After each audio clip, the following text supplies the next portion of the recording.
Welcome to a pod somewhere in time. I'm your host, John, and I'm here with my co-host, Matthias. And on today's episode, we are going to be discussing the Iron Maiden album, The Final Frontier.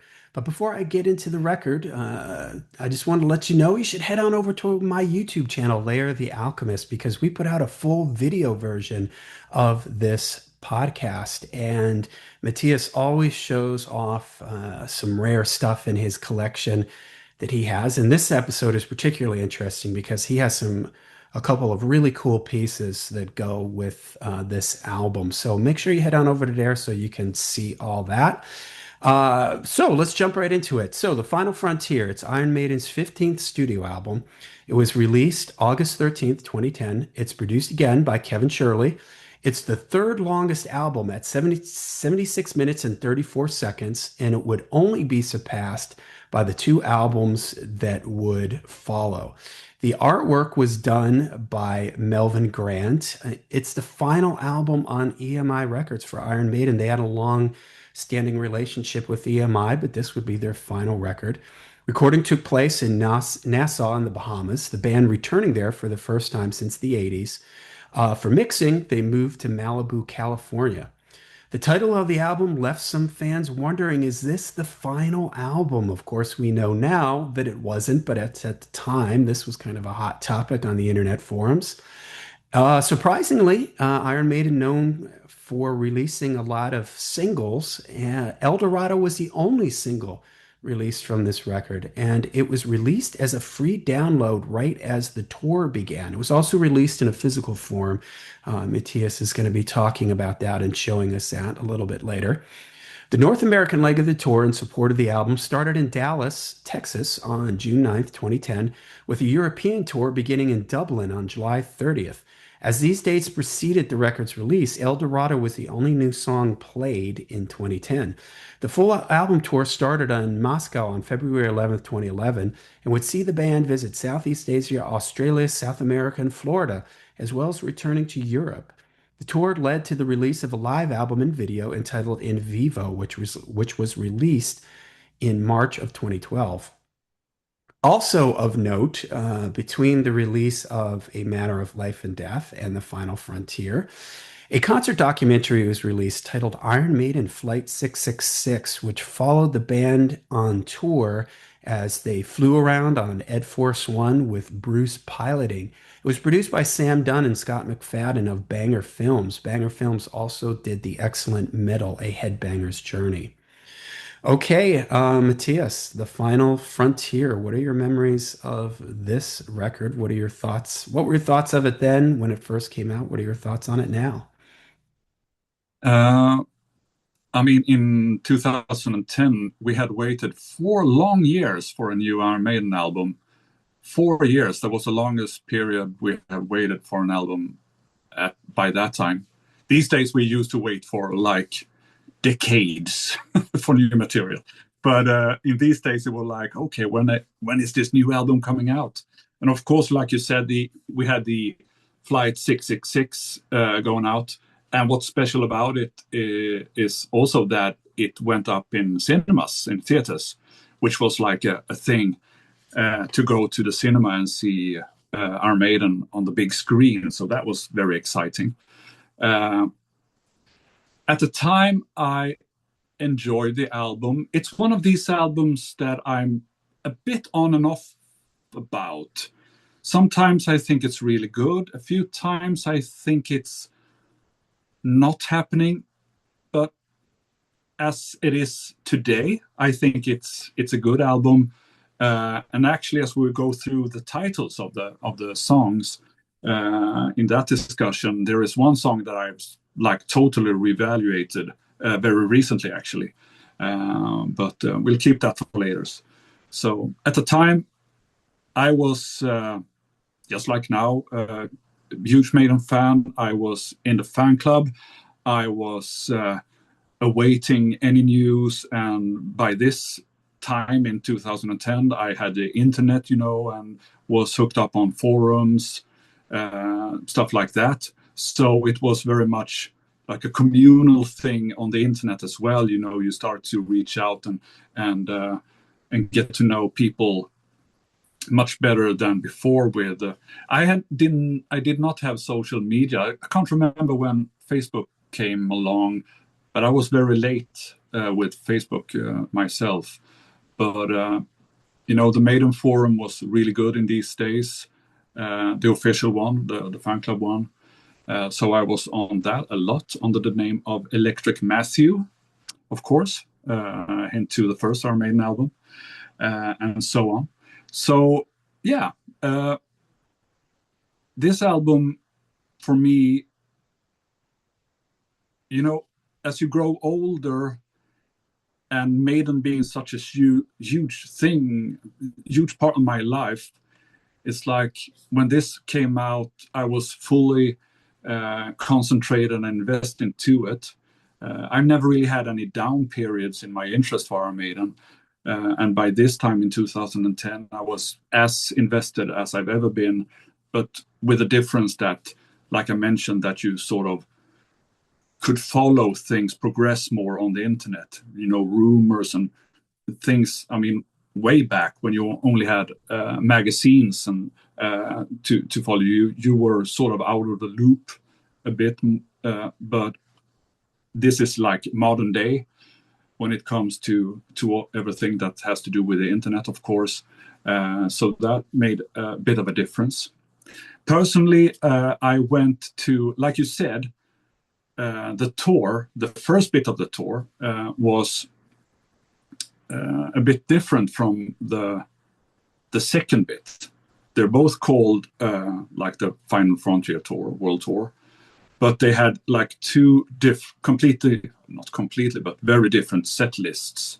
So when you talked about the first bit, they played most of the gigs went on, and the majority of all the gigs they did was in the US, and they started tour North America. And the first reports I got there, today I'm a bit shy for spoilers, but back then you were sort of active and like really going on the forum and see, okay, what songs did they play? Did they change any songs from the set? Because usually with Maiden, they have like a set and maybe they change things around for the first, second, third, or maybe fourth gig. But after that, things are pretty set. But with this one, they seemed at first to have a bit of a different setup, which was very exciting to me. And in the end, a bit disappointing as well, but I get to that very soon. So what they did was that they played a set mainly of the 2000 songs, the reunion era material.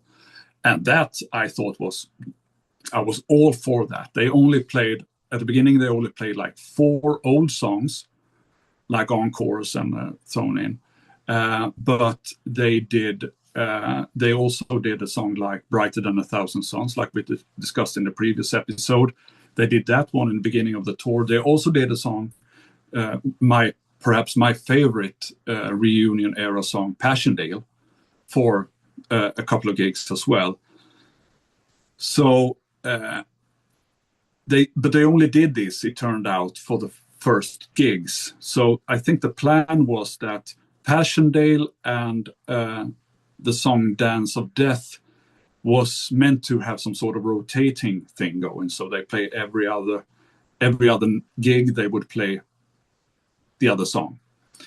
And that was exciting, of course. And like I said, I love Passchendaele, so I really look forward to that. I also, like we discussed in the previous episode, both you and me, we are huge fans of the song Brighter Than a Thousand Suns. So that was also very exciting that they would bring out such a song, because to me, that was a bit long. Maybe they wouldn't really do that song live on tour.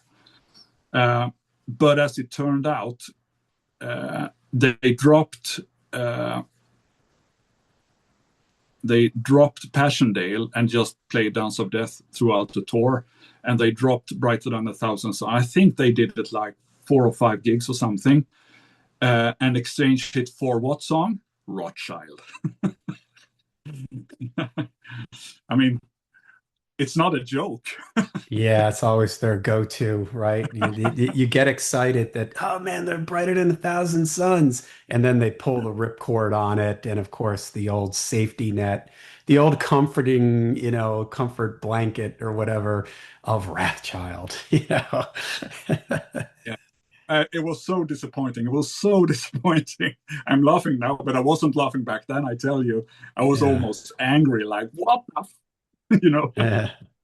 So anyway, they did like a Sonisphere tour of Europe where they played like festival gigs, and they did that gig, the Sonisphere thing in Sweden, in Stockholm, and they played a venue called Stora Skuggan. I think we translate something like the big or the great shade or something. A bit weird name, but apparently that's the name of a place from long, long, long, long, long ago. But this is like an open air. Actually, I think today, and maybe it was even back then, it's a national park. So it's a very special landscape. It's close to the city. It's almost like in the city, but it's a national park. What happened was on that day, this was on the 7th of August of 2010, it rained. It rained and it rained and it rained. And actually, it rained so much that, I mean, I was closed for being outside in the rain because the weather had been really bad for a couple of days. But when you let loose a couple of thousand people on a grass field, it just takes a few minutes and it's all mud, extreme mud. And actually, it just sort of prevented me from going and see, because there were like multiple stages in the area. But since it was so bad weather and you couldn't really move around without getting very, very dirty. So we ended up being more the same in just one spot. So I saw most of the gigs on the big stage. I like to remember I saw Alice Cooper. I think Anthrax played that stage very early on in the day. But what happened was kind of, the power, the magic of Eddie. As Iron Maiden went on stage, it stopped raining. And as the gig ended, all of a sudden the sky lit up. And I just assumed it was fireworks. But oh no, it was The thunder and power of lightning. Eddie. It was thunder and lightning. And Wow. as soon as they got off stage, it just poured down even worse. But Wow. for that time when they were on stage, it didn't actually rain. But by then we were all like Yeah. drenched. My shoes just gave up. I was soaked. But it was memorable, but maybe for the wrong reasons, actually. Mötley Crüe played that day. Heaven and Hell were actually supposed to do this tour as well. But we know with Ronnie, of course, everything got cancelled. I also went back. So, like I said, there was a totally different set for the next year in 2011. My job actually prevented me from going to Gothenburg and Ullevi to see that gig in the summer. So I decided pretty early on to buy tickets for what would be the two last gigs of the tour, which was in London on, I think it's known as the O2. It was the Millennium Dome. So it's a huge indoors arena in the Docklands area of eastern part of London. And that was also memorable for maybe the wrong reasons. And I've been to quite a few gigs in England. And usually the atmosphere is very sort of relaxed. Maybe English fans isn't that loud that I'm used to in Sweden and when you go to other places. But I mean, it's all the atmosphere is almost always very intimate and like caring. Is that word you could use? Heartfelt. That Yeah. it's a bit more relaxed and but there was something in the air. So the first night of the two, we had we stood in front of the stage, and were people like just walking straight into you, like they were trying to provoke you, and just it was very weird and like aggressive tension in the air. And on the second night, we were up what I think you once called the nosebleed section. We were like you know, under the roof, far back, because that was the only tickets we managed to get hold of. I know even in the sitting area, people were like aggressive and not looking out for each other. It was this guy who just poured half a beer over me and didn't even apologize and was like, "Come on, mate, what's this about?" And at one point, I got so annoyed, I actually just walked out. And I remember it was for the song "When the Wild Wind Blows." I just had to leave the area we were sitting Good and go song to to the. walk out on. Yeah, yeah. It turned out it would be the very best song to We'll walk get out to on. that. We get to that. But it was so weird. And actually, what happened, and we learned this, I think, just after that, there had been some sort of riots in London. Some guy had been shot by the police, and the circumstances were a bit shady and unclear. And apparently, this provoked people. So there was something, there was some sort of aggression in the air. But memorable, but maybe for the wrong reasons. And I've never like this is the only time I've experienced any sort of feelings like that in a crowd in the UK. I'm sad to say, but yeah. Yeah, So how about you, John? my experience with this record is very similar to yours, and I've been struggling to kind of how I would describe it. And I'm glad you went first because, as we usually do, because you kind of said it the right way. So I was excited for this. Like you said, it was, I didn't realize that the 4 years you're right, it was kind of a long wait, but there was a lot going on in the Iron Maiden world. We mentioned around A Matter of Life and Death, you had the early years documentary, you had this Flight 666 documentary.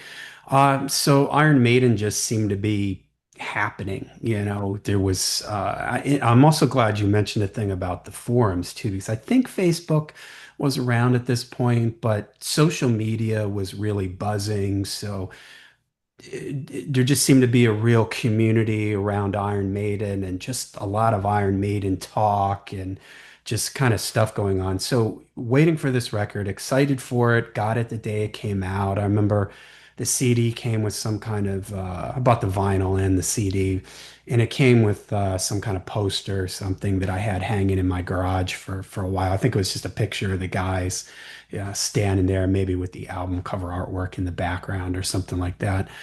Uh, yeah, I was excited for it. As you go back and listen to our Matter of Life and Death episode, we were both really into that record.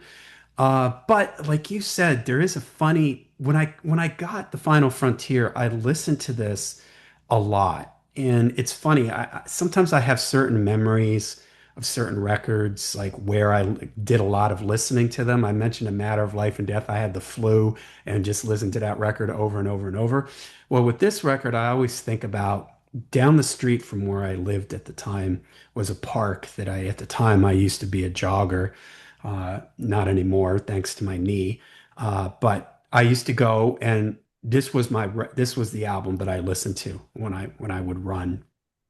And I have a funny story related to that. Anybody out there that's listened to the Maiden A to Z podcast, and I can't remember the song that I did on there. It must have been Starblind, I guess. Do I have that title right? Yeah, Starblind, right? Uh, yeah, Yeah, there is a song Starblind. called, I yeah. I think I was that.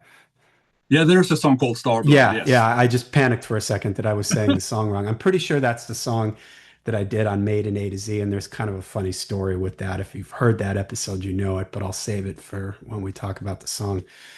Uh, I do have I'll save this too for when we talk about the intro. The very beginning of the song, I had a very interesting reaction to that intro. Uh, but like you said, it's a record that I listened to it a ton when I first got it. And then I kind of didn't. This is an album that I don't listen to for long stretches of time.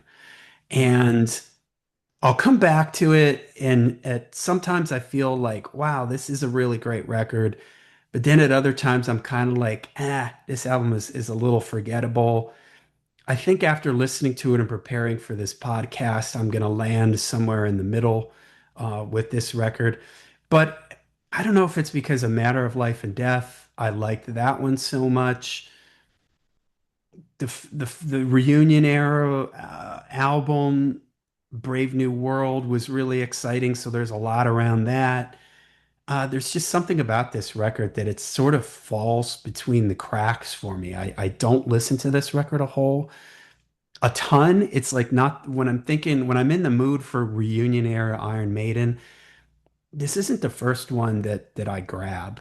And I'm not exactly sure why, because there are some songs I really like on this record, but then they start falling into this trap of the slow intros.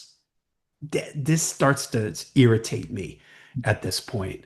This is where I start getting annoyed by they start falling into a little bit of a formula with this record, and I'll talk about that when we get into some of the songs. But so maybe that's part of it. I mean, I really like the mix on it. I think the mix is good. Mm. Uh, and I think the performances and everything are good. I appreciate the fact that the last record, although it wasn't a concept album, it had a theme that kind of ran through it, war. And this one, I appreciate that it has a little bit of a different feel. The album cover, has a spacey vibe to it. Speaking of the album cover, it's good. I like it better, I guess, than A Matter of Life and Death. We both felt A Matter of Life and Death was a little boring and a little comic booky. Uh, but I like the album cover on this one. There seems to be a lot sort of going on. The color scheme and everything is pretty good. So yeah, this is just a funny record for me. I was really into Maiden. There seemed to be a ton of energy around Iron Maiden at this point. And I did really like this record and listen to it a ton when it first came out. And then I just kind of didn't listen to it for a long stretch of time. And although I do occasionally come back to it, I'll be honest, it's hard for me to get through this entire record. I kind of the first half of the record I enjoy, and it starts to become a little bit of a slog as the album goes on. But yeah, Mm. that's my thoughts on it. If I was ranking these reunion era records, this one would probably be a little bit lower. And I don't know if that's because Senjutsu is the most recent one, and so you're kind of listening to that one a lot. And it's always hard to judge these things until you're, let's say, 5 years out from the record. So Yeah. yeah, I just have mixed feelings about this one, but not necessarily in a bad way. It isn't like there's something that I hate on this about this record. It's just kind of like there. There's some Mm. stuff I really like, and then there's a bunch of stuff that's just there. Mm. Yeah. I, catch up on you with you talked about the cover of the album. So of course they made a vinyl version. This is the one. Uh, this one is still sealed as it is picture disc. I have never bothered to open it up and listen to it because why bother to listen to picture discs, right? Uh, so I have no idea what it looks like on the inside as it's still sealed. But I actually bought when they did the remasters a few years later. They made the in black vinyl. Yeah, Uh, here's a question for you. So when the album, because I said earlier that I bought the vinyl and the CD, but now that I rethink it, right? They obviously released a CD, but the original vinyl release was a picture disc, like you said, yeah, right? There was no right. So now that I think about it, I did not buy the vinyl because I don't like picture discs, and so my only vinyl copy of this is the black vinyl version that was done in the reissue campaign. So yeah, yeah, I forgot about that. That yeah, they were only releasing because.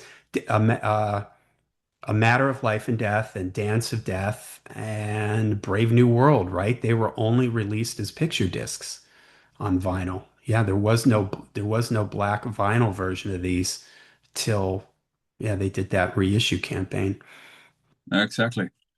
And while we're talking about the sound, this album is also not mastered. So this is like the original mix done by uh, Kevin Shirley. Yeah, although I It's think not, it works a little better than A Matter of Life and Death. yeah, It's a little bit more punchy, a little yeah. warmer. But let me be a bit myself. Yeah, I don't think this is actually good. When we talked about the cover for A Matter of Life and Death, I think the criticism is that it's a bit dull and not really getting your attention, but that in a sort of weird way, it still at least sort of gets a vibe of the album. This album sleeve for The Final Frontier by Melvin Grant, is this even Eddie? I know at the time at forums and stuff, a lot of people just refer to this space monster Hmm. version of Eddie as Freddy. That's they didn't like to call it Eddie because it doesn't really look like Eddie. Yeah. And to me, the problem with this is, and this might be like a bit of a ludicrous remark when you think of it, and you think about Iron Maiden and monsters on the covers, and all with that. And I'm totally aware. I'm totally aware. But this is still what I feel. And it's like, this is just too cartoonish. It doesn't really sort of, I mean, the seriousness of the different topics and matters at hand for the lyrics of this album, it's not matched at all by this sleeve, by this illustration. It just looks a bit childish, I think. Like I said, I'm fully aware of Eddie being a monster and being on every Iron Maiden sleeve, but I don't think that this is up to. It's not the right standard. This is slightly off. It's just too cartoonish. Mm. The color scheme, it could have worked. The theme of a space Eddie, of course, it could have worked. But there's just something about the way that Eddie looks is so over the top. It looks like some sort of teenage guy's fantasy of a space monster, and it's not Derek Riggs sort of fingerspitzgefühl. It's not that on the right side of ludicrous. This is just ludicrous to me, unfortunately. But yeah, it's Freddie, and Freddie is no friend of mine. That's funny because I actually like this cover. I agree with you that maybe it doesn't go with the feel of the record. I mean, it kind of does with the intro of the record, but I don't know. I like the color scheme. I like the blues. I like sci-fi type of things. So I don't know. Yeah, I've always, to me, a matter of life and death, dance of death, matter of life and death, dance of death. Gosh, even a Brave New World, but especially the last two covers to me were not that exciting. Dance of Death, especially, we talked about that at length, the problems with that album cover. So for me, this one, although it's certainly not their best, and uh, I don't know, it's funny. I never questioned if that was Eddie on the cover. I guess I didn't see that in the forums. But then again, for A Matter of Life and Death, I thought Eddie wasn't on the cover, and as you pointed out, he was. So I missed him on A Matter of Life and Death. Here, I thought that he was, but I don't know. I don't know what it is. I like sci-fi theme. Maybe I'm a little lenient because I like sci-fi type of artwork, like that Yeah, fantasy sci-fi artwork. I kind of like that, and it sort of gives me that kind of feel. yeah. And It while could we're be the on that, cover of a paperback, a sci-fi paperback yeah, or yeah, something from back in the 70s type of, or heavy metal. Remember the heavy metal yeah, magazine? yeah. Like that kind of sci-fi fantasy. If only we had like a girl, with a somehow a barbarian girl in the picture, that would have, totally put it over the top. And while we're at the show and tell bit, and talking about designs, I've never done this before. This is a promotion T-shirt. I hope you can see it. And Wow. the weird thing about this design is that it's not Eddie. There's no Eddie on this one. As you can I've see, never there's seen that before. no. It's very unusual. What And does on it the say back, in that box? Is that a sticker on the shirt, or is that part of the shirt? it's a The, part of the shirt. It says, "I'm stranded in space. I'm lost without trace. I haven't a chance of getting away." So this ooh, astronaut, spacefarer, cosmonaut guy is just floating around there. Not good. wow. And this is the thing they have on the with the this white thing is it's a key. And if Okay. you saw the Final Frontier video, there is this guy, very elaborate video, a bit over the top maybe, but he's on the hunt for these keys who are very important. And of course, there are he holds Eddie on the sleeve holds one of these keys as well. Mm. Not that they made anything of that story, but anyway. So on the back side of this promotional T-shirt, it says just this: incredible sci-fi stories from the final frontier. Wow. I just think that's really cool. It almost has a Marvel Comics Yeah, Jack exactly. Kirby look to it, which I think is really cool. I really like this. And it's like I said, it's unusual since it doesn't have any Eddie on it. This is a T-shirt I bought in the UK. And as you can see, if you are watching on YouTube, this is like the comic design that they were using at the time for coming home. And here the little it says just a lonely satellite, a speck of dust in cosmic sand, which is of course a line of from the song Coming Home. So this is nice. Uh, Truth be told, I'm even though I have maybe some 50, 60 Iron Maiden t-shirts, I am not a collector of t-shirts. I've never been. I just buy t-shirts that I think look good and look cool and I like to wear. But anyway, and we'll get back to that design that I just showed you with Coming Home, because it's if you stay long enough for the single section at the far end, I have a few other illustrations to show for that. Let's do them now. I'm excited for this. And since the Okay. t-shirts and this comic theme, and we were sort of teasing this at the beginning that we have some Yeah, yeah. unique singles, so let's do it now. So like we said, they didn't really do any physical singles. They only had this free download of El Dorado that they put out as the tour began. So this is, if you're watching on YouTube, I'm now holding what looks like a 7-inch single sleeve. Looks like this for El Dorado. And it's also made in that sort of, comic magazine sort of design. Cool. But it's not a 7-inch single, it's a CD single, which is put in this 7-inch cover. They also made, And it only has El Dorado on it. There's yeah, no it don't, yeah, just one exactly. So song on it. yeah, it just says taken from the forthcoming album, The Final Frontier, lifts off August the 16th, and it's just that one song. And also they did the same trick for the title track, The Final Frontier, and this is actually there's like two versions. There are two songs on this promo, so this is also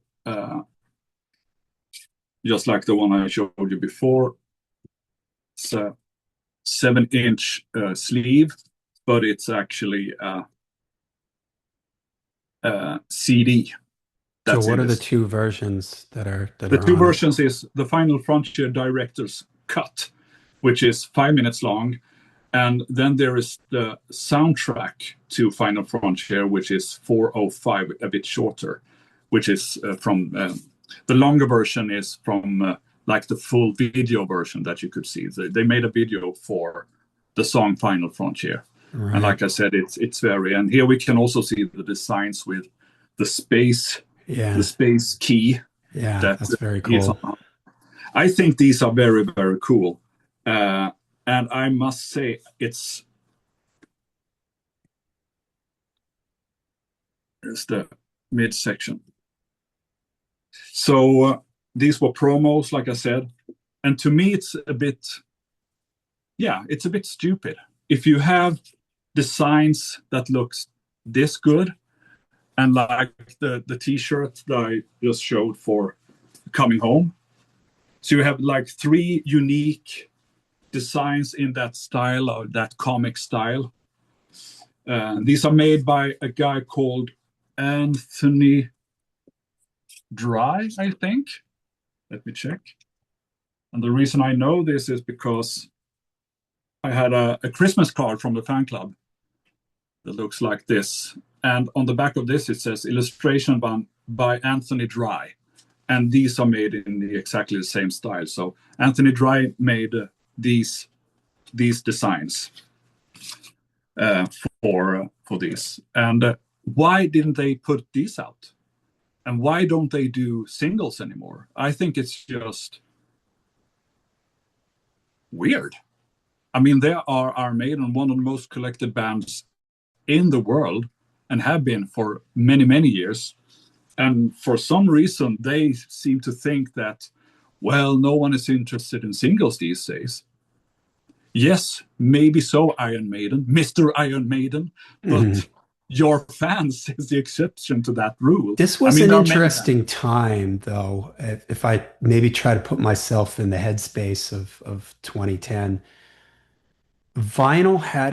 the vinyl resurgence hadn't really kicked in yet. It was starting to, but it wasn't in the full force like it is now. Thus, them just releasing picture discs just as like sort of, an aside almost. We're post Napster, so people aren't buying physical media. We're also kind of pre-streaming. Streaming is just kind of, I think, I didn't get on streaming till 2013. So, but streaming is just, I think, starting, but it's not like now everybody has some streaming network that they're on. So it was a weird kind of time where physical media wasn't, the vinyl resurgence hadn't completely kicked in. Streaming hadn't kicked in. We're still post Napster. People kind of illegally downloading stuff. YouTube, I think, was a thing at this point, but it wasn't what it is right now. So it was sort of a weird gray area. So I can kind of imagine them trying to think of different ways to sell things. And it's weird. You would think that they would Iron Maiden fans buy everything, so just put out a whole bunch of stuff for the fans. But again, it was sort of this weird time period when it came to people buying stuff and everything. So yeah, I can kind of see them being confused at this time, like how do we sell a physical product and them trying to come up with ways to do this and you know and I But don't really know if people I mean, how was the if Iron Maiden website at this point in 2010? Was it like it is now, or was it? I think more or less, yeah. I think they've had some sort of formula that they've stuck with for many, many years now. But just to respond to what you just said, even if 2010 was a weird time, it's not a weird time now because you have people putting out singles and physical formats left and right, and they do reissues of old stuff and stuff like that.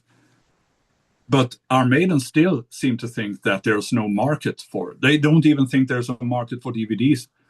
I mean, it can't be that expensive to make a DVD record, but they still don't put them out as DVDs. I mean, like the Book of Souls, the live chapter thing they did, it just went straight to YouTube.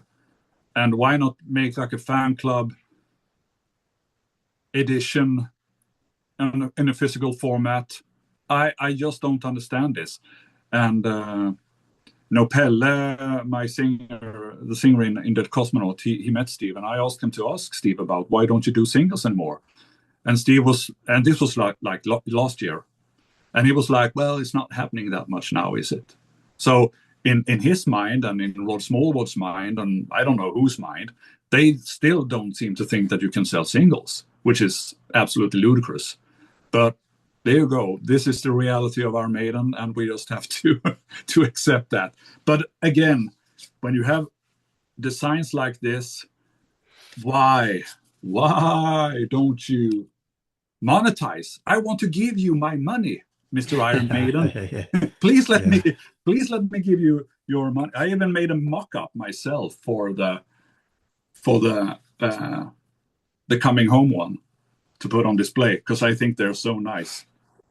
yeah. But anyway, so well, there you go. All Apparently, right. we're not changing the minds of our maiden when it comes to stuff like this, unfortunately. But All right, should we jump into this to the songs? yes, we could. Yes. All right, so here's one of my first funny stories and memories of this. I have a memory that again, I was I associate this record with my jogging path back then, and I think I bought the CD, didn't listen to it in my car, came home, put it on my iPod, and took it out and I'm gonna go for a jog and I'm gonna listen to this record because I remember myself being at the park where I used to jog, putting this on and hearing this intro, Satellite 15. And was already, remember, I didn't like the mix on Dance of Death. I thought it was too fatiguing. The loudness wars overcompressed. A Matter of Life and Death sort of swings the pendulum in the opposite direction where it's not mastered. And, go back and listen to that episode to hear my thoughts on that. So even though I love The Matter of Life and Death, I wasn't I thought the mix was maybe a little strange. I put this on, and when I heard that intro and I heard those drums, which are clearly like electronic drums going on, I almost had like a freak out at the park where I was like, "Are you kidding me? This is what this record's gonna sound like? Are you? No, this is the drum sound? Are you mad? How dare you?" I mean, I was having a meltdown in my jogging suit out there thinking, "Are no, how could you do this?" And then, of course, it's not, the song kicks in and everything, but this intro is way too long. They should have, why, I'll say it one more time. Why didn't they separate this from the song The Final Frontier? It's just one track. Satellite 15, The Final Frontier. That was such a stupid decision because, I mean, maybe their thinking was is because everybody would do this, they would skip over it. After they heard it once or twice, they would skip over it.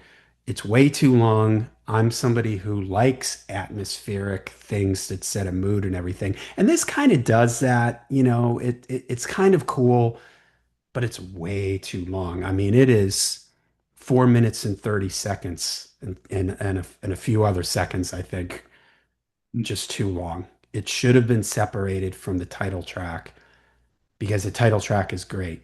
I love it. The title track is who did the title? Adrian. Wow, Adrian and Steve. I don't know. I just assumed that Bruce was in on this. It's funny. I don't look at the writing credits usually till right as we're doing the episode, so I'm a little surprised by that because the chorus is fantastic. But that's Adrian. I'm going to assume that was Adrian. Fantastic chorus. I liked kind of the stop start chords in the verse. Yeah, I just love it. I think it's a really exciting intro outside of this whole Satellite 15 thing that just goes on way, way too long. And again, I think I'm mentally affected by this intro because the first time I heard it, I had some complete freak out. Like, you can't do this to me, Iron Maiden. You've gone too far. Dance of Death, a matter of life and death, and now this is going to be the drum sound for the record. I mean, I was just absolutely completely offended at the time, so I could never listen to it anymore without it's like it just a flashback to me standing in the park freaking out about this intro. So there you go. But the title track, absolutely fantastic. They should have separated it from this silly intro. Yeah. I mean, your notes and thoughts about the intro is like you just read my notes. The thing is, so what we're listening to is Adrian's demo, like completely bar, from what I understand, Bruce's vocals, of course. And to me, it's like, just like you said, it's a cool idea. It sort of sets a mode. It could have worked. Definitely, it could have worked. But they should have done a new recording with proper drums and all of the guys doing something. I mean, usually if you have like rhythm tracks, the guy who wrote the song, I guess, very often is the key player on that song. So would be Adrian for this one. But at the same time, it's just not there yet. It's not finished. It's like an unfinished product that they just puts in our face from the first second. And like you said, it's just very, very long. Maybe it could have worked as a sort of intro for the show before kicking off the song, The Final Frontier. I have to differ a bit from you. I'm not that overly keen on the title track. First off, I don't think it's a title track worthy song. To actually, it's a bit too repetitive. It's the same chords over and over again, and even though they play them a bit differently in between the verses and the chorus and stuff like that, it's just like it's nice. But do I want a nice opening song for a? And I'm not talking about the Satellite 15 because that's not nice. But I'm talking about the main song, the proper song, the Final Frontier. But it's just it could have worked a bit further in the album, I think. And I Yeah. think maybe what happened here is like you have this intro, and Steve gets this idea that we just use Adrian's demo, touch it up a bit in the studio when it comes to levels, and then we just put it there because that's an unexpected cool thing. And then we have this idea for the song The Final Frontier, and maybe he even had like a sort of idea for the cover, Space Eddie and everything that goes with that. So I think that's what happened. But I think if they were to sort of sit back a while and think, is that the best idea? Maybe they would have thought that it wasn't the best idea. Or I hope they would have come to that conclusion at least. But yeah, and especially what you said, it should have been like two separate tracks on the CD. It's one of the worst ideas, I think, to have this as one long track on the CD. Yeah. Uh, And I kind of understand, like, there's that synth thing. They're trying to mm, give you this space, robotic, floating in space type of vibe. And it kind of works. But like you said, it just should have been re-recorded. And this is a theme that I say this over and over.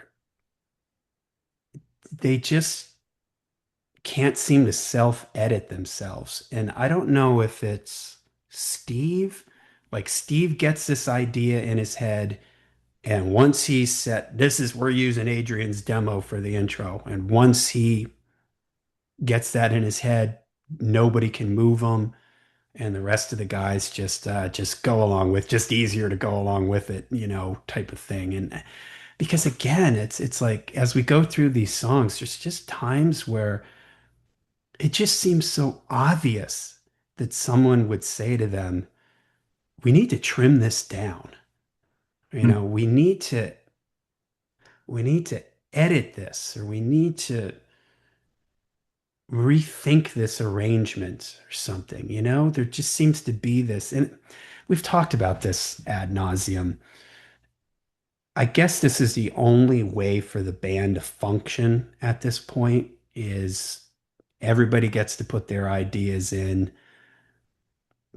This is just how they have to do it. Maybe they couldn't at this point in time have a producer saying to them, "Nah, you need to cut that out," or just where they are in their careers right now.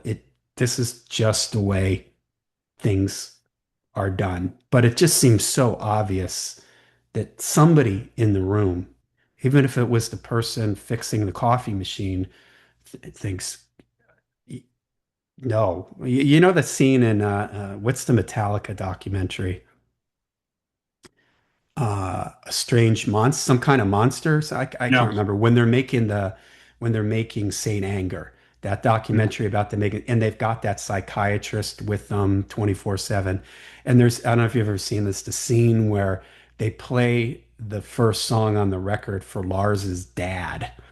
Have Mhm. you ever seen this? And Yeah, yeah. he's sitting there in the chair, right? And he goes, "If I was someone in charge and you were asking me my opinion on this song, I would have to say, delete this."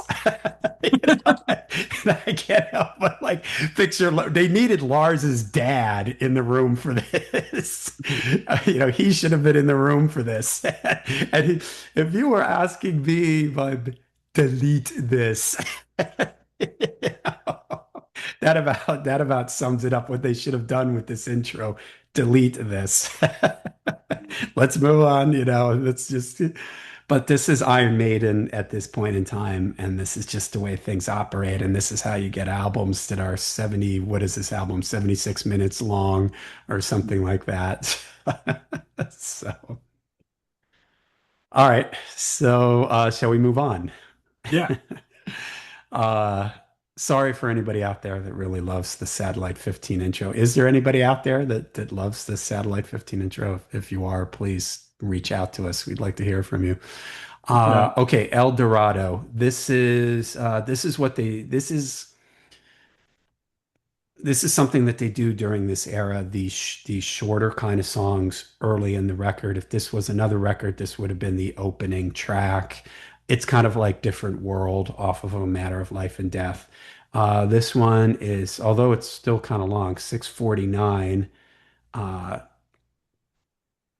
it's kind of straightforward. Not my favorite song on the record. Not a bad song either.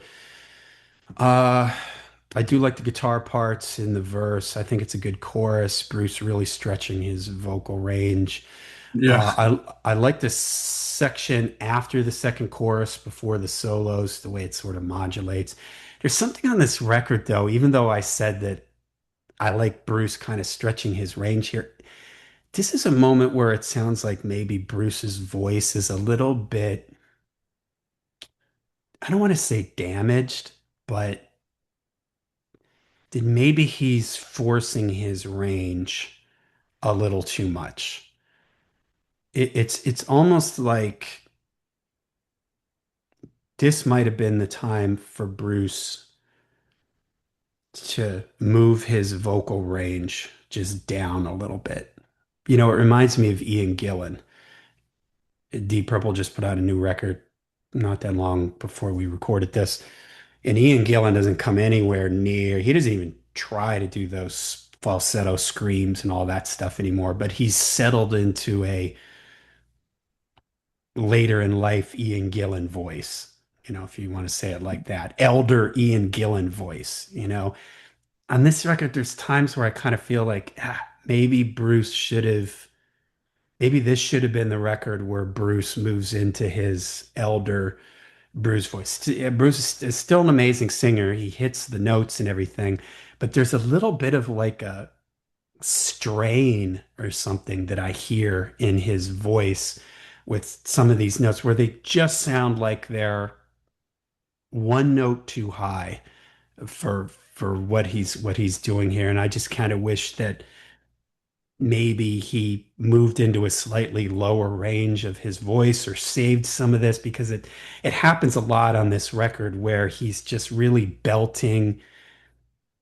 And I feel as the songs go through this record, it's almost like Bruce's some of these songs, there's too many sections to them. They're not particularly exciting at times. And so he's trying to make something of it. So he's belting, like I got to do something to make this section stand out. So I'm just going to go really high in my range and start belting. And at times it just sounds like he's a little strained or something. I don't know if you feel the same way or hear that. I can actually reply what Bruce himself said about this because he's one of the co-writers, and in an interview, I think he talked about this, and he said something along the lines that the chorus for this, because it's in the chorus where he sings very very high, and it's Yeah. yes, I agree. I think it sounds very strained and sort of hard for him to do it, and he said it's a bit too high. So he sort of realized that, but at the same time he said, "But I wrote it myself, so I'm myself to blame for this." And maybe so.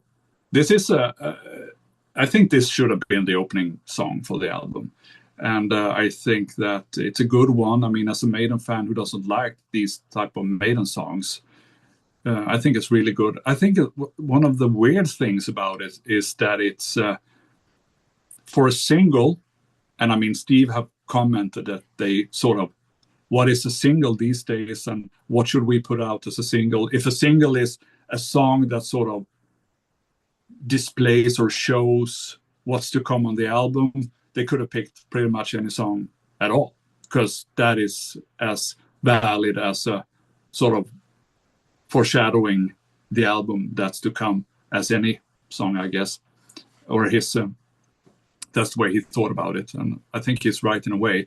But if you think about a single as a bit of a song there, it's has some sort of hit vibe to it, a song that is more catchy and more direct. It's weird to pick a song that's almost 7 minutes long, and even though the chorus is very very strong with this one, aside his strained vocals, there's only two choruses where he sings.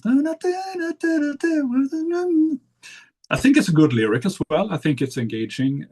I like this one. And all the guys, all the three amigos, Adrian, Dave, and Jan, are playing solos. And I think that's one of the things that makes the song maybe a bit unnecessarily long. But I think it's, I mean, I heard it live a couple of times, and I think it just works live. So even though I could have said, let's trim this down or something, it's just minor complaints, really. I think as a song as it is, it works. But maybe they should have done something with the vocal arrangement for Bruce, or Bruce himself should have done actually. Yeah. But it's a good song. All right, Mother of Mercy. I like the guitar melody in the intro. I think that's really catchy. And then when it drops in the verse, there's kind of a slow gallop that I think is pretty cool. Bruce's melody is good. You tell me what is certain, I'll tell you what is true. Nice dramatic chorus. Here's a common theme, maybe too many sections to this song. But otherwise, it's good, maybe not so exciting as the third song on the record, which is usually like you said, this should have been flipped around. They should have dropped El Dorado could have been the first song, then maybe Mother of Mercy, and then the Final Frontier, maybe with the short, if you want to do a short little 30-second Satellite 15 space effects intro that then goes. But yeah, Mother of Mercy, it's good. It's not mind-blowing or anything. It's a 7 out of 10, 6 out of 10. I actually love Mercy. I think it's one of the best songs on the album. I sort of understand also that I'm not in the greatest of companies, but I think that when you talk to like fellow Maiden fans about this very song, most people seem to react to the way that Bruce sounds in the chorus, and that it doesn't sound good. Yeah. Uh, and I mean, it's as true for this one as it was for El Dorado. Yeah. Mother of mercy. Yeah. He's like way, way, way up in his range. Yeah. Actually, Adrian suggested they should tune this song down, but Steve doesn't do that, apparently. So they just recorded it in this. And Adrian had a few ideas that maybe they could like play the riff in a different key or stuff like that. But in the end, it just didn't. The music sort of fell. It lacked a bit of impact as he tried to move around and modulate it a bit. But like I said, I think this is one of the better songs on the album. And again, it's actually not the Bruce melody or lyric. It's again a Smith Harris song. But it's not that long either. It's even though it has quite a few parts, it's only like 5.5 minutes or something, which I think is very good. Even though it has a slow intro and all the traits of a modern day Maiden song, it just keeps up. It doesn't fall behind. It doesn't slack anywhere. It just feels like it's moving along very nicely, and there are like small guitar details here and there in the verses and things that are so Adrian, like Adrian flavors, that makes this song stand out for me a bit more than compared to some other songs. Apparently, I like to remember we met Bruce and I asked why they didn't do this song. And he said that they couldn't do it because of the pitch, that he couldn't sing it. And there's no time to breathe either in the chorus. And it's unfortunately it's so obvious that that they had to edit the takes just because of the breathing problem, not the breathing problem. Because Mother of Mercy, Yeah. just Yeah. there's nowhere to take a big breath, and since it's so high up, it takes a lot of energy to do that. So, I mean, they must have realized, or at least Bruce must have realized, as they were recording this song, that this won't go in the live set because I can't do this. There's one thing that might sound a bit strange, and once you start to think about something, you can't unthink about it. And that is, to me, when the song gets going, the way that Bruce sings, the way that Steve's vocal melody is going, he's sort of la na na na na na na na da da da da. I have to be Yeah. the person. I don't know the words, and to me that sounds like if you sing that in a French accent, it would sound like a chanson, a French chanson, Yeah. you know, Jacques Brel or something, going and every time I hear it, I can't unthink that. So I sort of damaged the song by myself. I just ruined it by thinking about how about if Bruce were to sing this in a French accent? That would be so funny. All right, now we all It's can't just it's unhear just that. stupid. It's a great solo by Adrian. We haven't talked about solos, but yeah, again, it's a very good solo by Adrian. It's just one solo, and I think that just sort of not that they have to put in a solo spot for all the guitar players makes it a bit more tight and more robust and so on. But Yeah. yeah, I think Mother Mercy is one of the better songs actually, and I would say that to anybody. Okay. All right, now this is my favorite song on the record, Coming Home. To me, it's Adrian, Steve, Bruce, but to me it's all Bruce. This is Bruce's, he has to have one of these on every record. It feels like at this point, these kind of, they're not really ballads, but they're sort of this slower mid-tempo type of thing. Bruce, it's all about Bruce's vocals here. I love the intro though.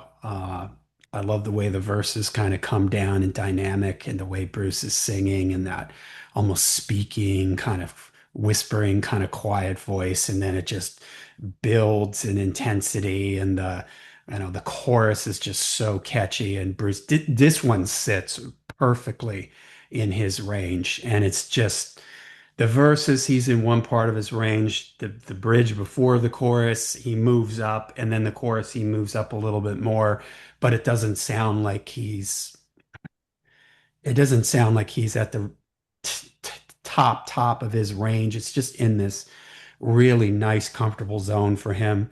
I love when Bruce sings this kind of stuff, these kinds of ballads. I could imagine an exercise. You make a playlist of songs like this that Bruce sings, going all the Tears of the Dragon, that whole, whenever he does this kind of thing, I love it. I love the feel of it, the vibe of it. The feel of the song fits the lyrics really well. I'm assuming it's Bruce flying an airplane and you're on your way home and everything like that. It just, the music fits the lyrics. It's not, how long is it? Coming Home is 5 minutes 52 seconds. So in the context of modern Iron Maiden, this is the second shortest song on the album. So that's nice. It just kind of does what it needs to do. It doesn't feel like there's sections that don't necessarily need to be there. It just kind of comes, it does its thing, and it's, to me, it's all about Bruce here. This one, perfect key for Bruce. Fantastic melody.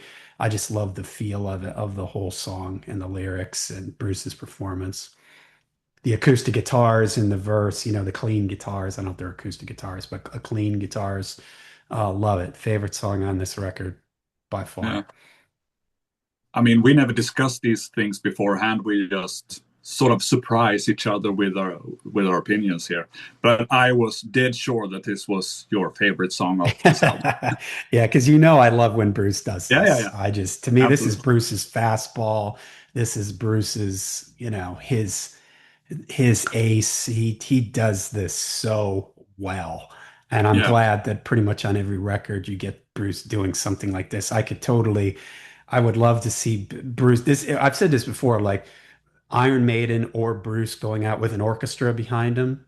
A song like this would be, send shivers up your spine. Or Bruce out doing an acoustic. I would love to see Bruce and Adrian, or Bruce and somebody playing acoustic guitar, sitting on a stool telling stories.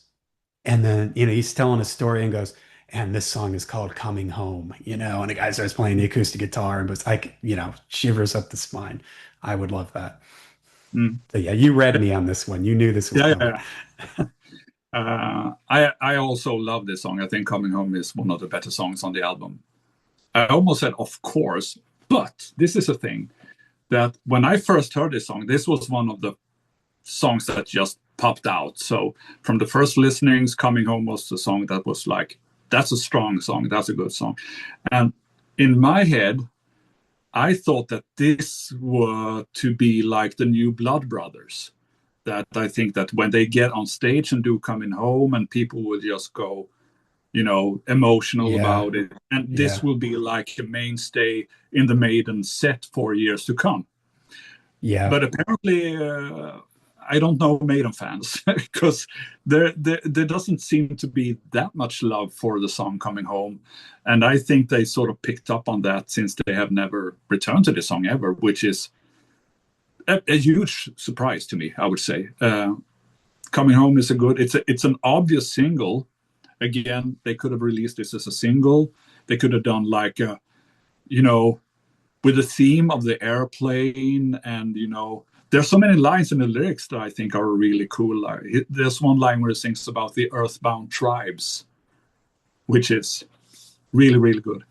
And I think you could make like a nice video, Iron Maiden traveling, connecting with the fans all over the world. I mean, there's no goalie in the goal. You just have to put the ball in there. There's no, but apparently they didn't see that.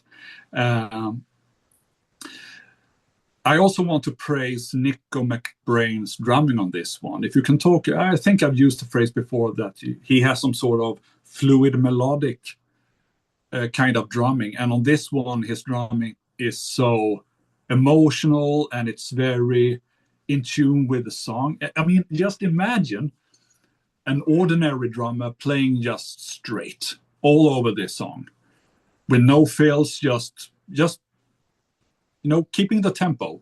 It would be like a completely different song, not completely, but a very different song at that. So again, Nico McBrain, the genius behind the drum kit, he sort of elevates this song and makes it even more emotional. The one thing, and this was actually something, a thought that is very new to me, is that when I was listening to the song preparing for this episode, the guitar solos in this song are by Dave, who plays a slow, nice, melodic kind of solo. Love it. And then it's Adrian. Of course, it's Adrian because it's an Adrian song. He wrote the music along with Steve, put the song together, and Bruce wrote the lyrics and the melodies. But you know what? Even though it's an Adrian song, and even though I am the hugest Adrian fanboy in the world, probably, I would actually have a Yannick Gurr solo, just because. And I'm thinking back to Blood Brothers. When he plays like a slow melodic solo, he can just sort of, with his nasty tone, he can sort of invest quite a lot of emotion. And I'm not saying that Adrian doesn't do that, but it's Adrian. It's so easy for him. But as a producer, I would say, why not let Jan try this one out and see what he does? Because I think in the minds of the band, and I think even in the mind of Yannick Gers himself, he just is more comfortable in going nuts and playing a typical Yannick Gers solo. But the solos I enjoy the most with Yannick are these slow solos. I mean, if we talk very early on, from the first Bruce Dickinson solo album, Tattoo Millionaire, on the song like Son of a Gun, his solo, Goosebumps. If you talk, like I mentioned before, a song like Blood Brothers, again, extremely emotional and very sort of, the feel of Jan's playing there is great. And I think that he will do a very fine job on a song like this. But now we only have a 5 out of 5 Adrian Smith solo. That's unfortunate. Sorry for Yeah. that. But Yeah. No, that's an interesting thought. Yeah. yeah. On the solo Anyway, thing. but I think that's all I have to say about this song. But yeah, I just assumed this would be like a huge song for Iron Maiden, but it's not. And to my surprise. All right. Next is The Alchemist, which, speaking of Yannick, this is his first writing Mm-hmm. credit on the record. It's Yannick, Steve, and Bruce. Uh, I like the energy of it. I like the intro with the bass kind of chugging on one note while the guitars kind of move around it. It's got that double chorus thing that they do a lot during this era. Mm-hmm. My dreams of empire for my frozen queen. That's a great line. And then I was the keeper of the books. Uh, I like this one. I like it for the energy. Uh, it's funny because, and I think this is my problem with this record. So I keep standing up and sitting down. My back is bothering me. For those watching the video, sit down, just sit down. Uh, maybe this sort of symbolizes this record in general for me. This is a good song, but it's not, maybe on a generous day, I would say it's an 8 out of 10, but it's probably more like a 7.5, a 7. And this album has too many songs that are good but not great. Coming Home, the first time I heard that, I was like, yeah, I want to Mm-hmm. listen to this song again. I couldn't get it out of my head. Some of these other ones, it's like I had to listen to them a bunch of times just to remember them. There's too many sections. And they just don't really inspire me to re-listen to them. When I think of this record, I there's too many songs that just don't jump out at me, you know? And not every record is every single song is a masterpiece, but and again, it's not like they're bad. It's not like I can say there's this is a bad song. It's a good song. It's just not a great song. I Mhm. guess that's how I would leave it. Good song, not a great song. Yeah. Maybe I could agree to some extent that hmm, if I were to like sort of second guess myself here, because I really like this song actually, but maybe I like it a bit more for being a type of song that I think is missing. So Yeah. maybe I sort of go off on this song just because it is this type of song, but compared to Man on the Edge, maybe it's a better Jan song, maybe, or definitely Be Quick or Be Dead is a better Jan song. Uh, but I do like this one, and it's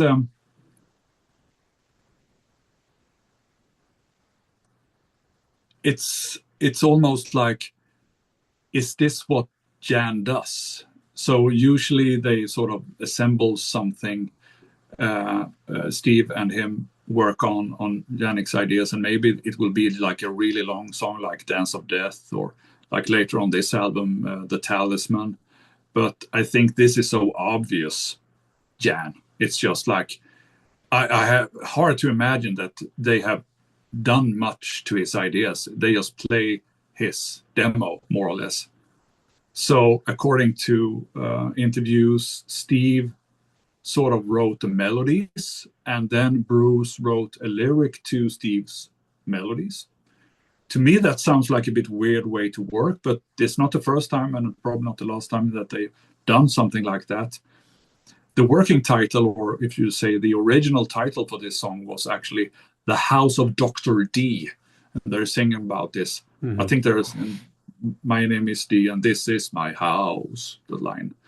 And John Dee was indeed a very real person, and he was some sort of mathematician, alchemist, and advisor for Queen Elizabeth back in the day, long time ago. But apparently, no one liked the title, House of Dr. D, and I can't really see what the problem is. What I do think is a problem is that they changed the title to The Alchemist, which is another Bruce song from The Chemical Wedding. I mean, Yeah. why on earth? And it's not the first time that they've done this. They did the same thing with The Wicker Man. Yeah.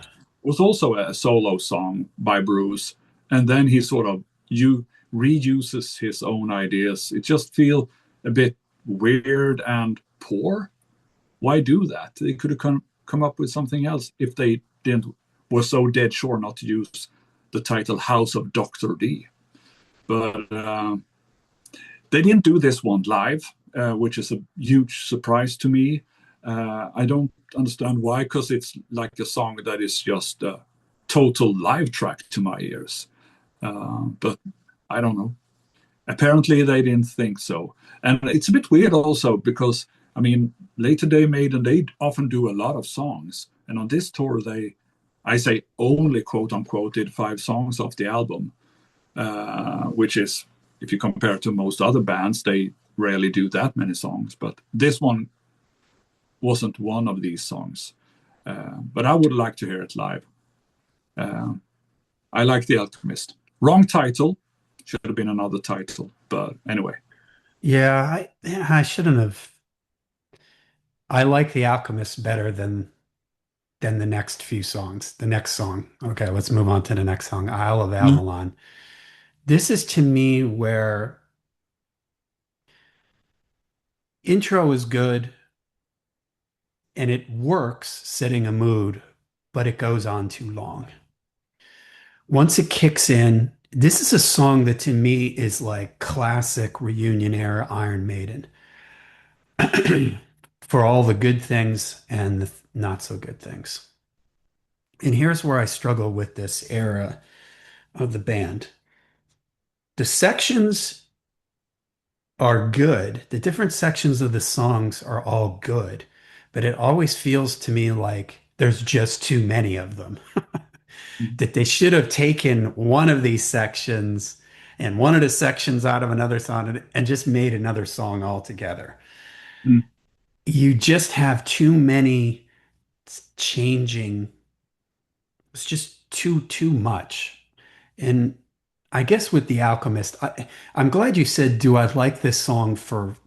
I forget how you phrased it, but I like The Alchemist for the energy and the feel of it because mm, at this point in the record, I think it needed that. mm, Isle of Avalon, again, it's like I like what's happening, but I'm not sure it always works together. It's just kind of again another 6 out of 10, 7 out of 10 song. Good song, not a great song. And that's something that unfortunately, as I was listening to this record, that was when there's a few great songs and then there's a bunch of good songs. And this is one of those. It's just kind of there for me. mm. To me, this was like my least favorite song. Of course, like I say this pretty much in every episode. You know, there's always a few diehard fans for any song in the Maiden catalog, and I know this song for sure has quite a few proper fans like who love this song. But just like you, I think this is too long. It's like, and again, like we talked about in the previous album with uh, "Greater Good of God," it's like it's too much lyrics. It's like, do you have to tell this story this long? Maybe Yeah. this worked. Maybe the story is engaging in a way, but as a song, it just drags on. I have to say, though, like I said, this was one of my least favorite songs on this album. I have sort of warmed to it over the years. I don't hate it in any way. It's an Iron Maiden song, of course. But again, it's just like you said it. All the parts are good. It's just a bit too much of everything. It just should have been. It's the feel of the song isn't that of a 9 minutes. How long is it? It's 9 minutes and 6 seconds. Yeah. It's not the type of song that could go on for that long. But it's a good one. Well, one thing I do, one of the few things I actually wrote down here is that I like Adrian's solo on this one. That section feels a bit unrehearsed, but in a positive way, like they're just jamming in the studio. Nico playing the drums, and Adrian is just feeling his way around the neck, but in a positive way. It just feels spontaneous and fresh. Uh, and I think, unfortunately, if there was one thing that a normal producer would do is like, but that's too long, that jam section there. We had to cut that out. But I think actually that's one of the nice things with this song. So I guess you have to take the good with the bad or something like that. Again, there are a few parts I think when they go back into the verses for like the after the solo section, there's something about how the parts gel that doesn't feel like they rehearsed it enough. There is something about that that joint or you say connection when they go through that Yeah. and it's sort of it doesn't sit perfect. It's just okay. And it's Yeah. that happens a few times on day-to-day Maiden albums. It's just they go for the feel. Where I think Martin Birch was like, "That's not good enough. Let's do another one." And if that wasn't good enough, let's do another one. And if that didn't work, let's do another one. Yeah. But with Ken, they sort of we can sort of fix this and edit this later, right? And he can sort of make his magic. But with things like that, if you go by feel, it's not quite there. But and like the song, it's not quite there, but it's good, but it's not quite there. But yeah, Yeah. All right, Starblind. Hey, I'm going to sound like a broken record. Another long, slow intro. This one to me is boring. A bit boring is what I have in my notes. Once the riff kicks in, it does get more interesting. I do like when the chorus comes around, the preacher loses faith with Christ, Bruce carrying this. Again, this is what I kind of feel like with Isle of Avalon, The Alchemist, Isle of Avalon, Starblind. Man, if it wasn't for Bruce, this in the hands of a singer that doesn't have Bruce's range or isn't as exciting as Bruce, I'd have to take a point or two off because Bruce tends to make these things interesting. So I really like the chorus in this song. But again, I also don't like the main riff, which is kind of cool at first. It's a little like disjointed or it's a little Calypso. like, yeah, it's like tripping over itself or something. And it just goes on too long.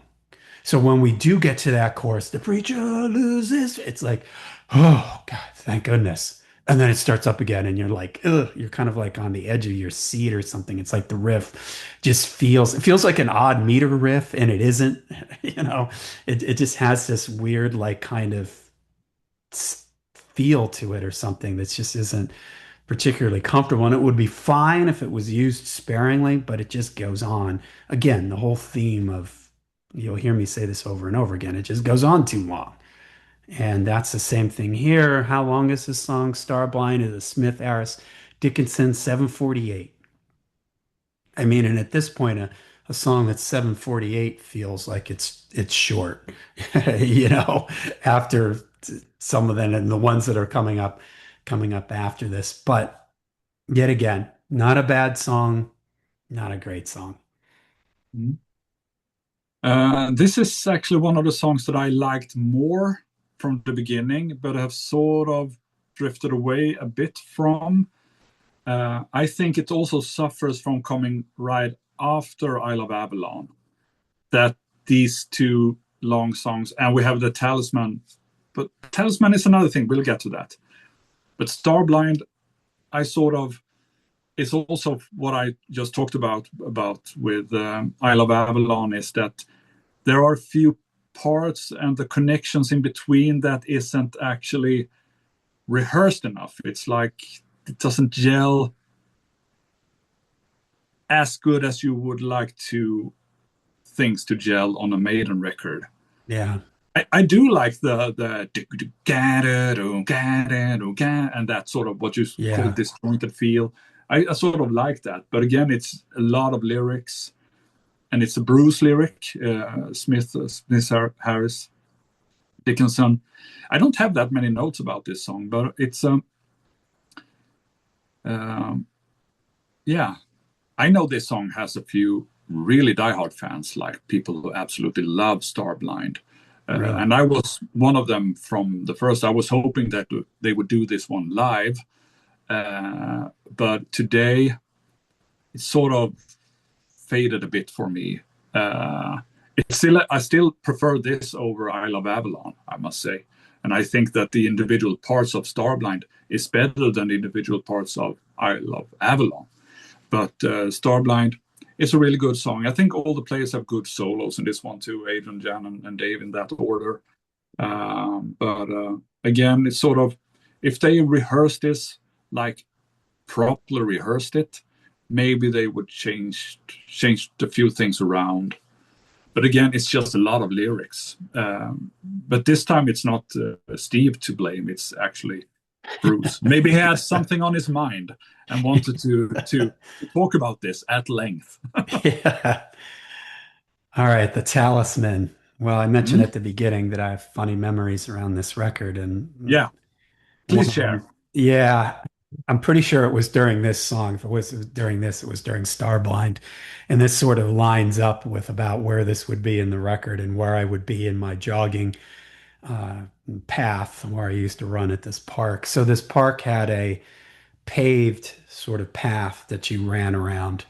And eventually there was a short little area that went through a wooded area, small wooded area. So you had to run on this dirt, kind of narrow dirt path for a little while. So I get to this wooded area, I'm listening to the record, and there was a woman walking in the opposite direction with three small dogs. And it's this dirt path. You can only move so much. You've got trees and stuff on both sides of you. So I moved as much as I could, excuse me, to get out of the way of this lady. And the lady's dog jumps up, and I'm wearing sweatpants. The lady's dog jumps up and bites me in the butt. So that's my memory of this. When I get to this song, I think about when I was running through that little patch of woods and I got bit by a dog. And I used to work in the afternoons, and so I would run before I went to work. I get bit by this dog. I had to go get a tetanus shot because of it. I was late for work. So that's a memory I have of the talisman of getting bit by a dog. And unfortunately, getting bit by a dog was maybe one of the more exciting things with this. I shouldn't say that. This is an okay one. I do kind of like this one.